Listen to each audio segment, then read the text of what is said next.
এক বাঘ ও এক গাধার মধ্যে ঘাসের রং নিয়ে তর্ক শুরু হলো। কেউ কারো কাছে হার মানতে রাজি নয়।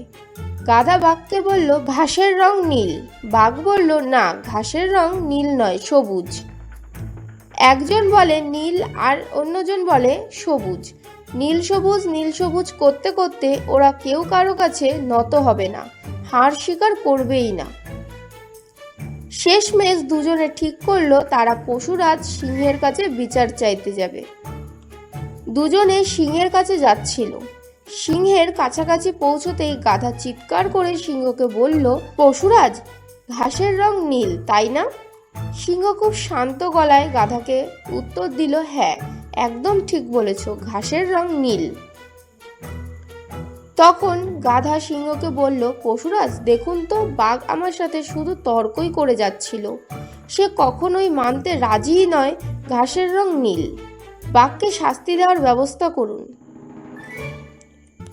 তখন পশুরাজ সিংহ বলল, ঠিক আছে, তাকে শাস্তি দিচ্ছি। বাঘের শাস্তি হলো তাকে 5 বছর পর্যন্ত চুপচাপ থাকতে হবে।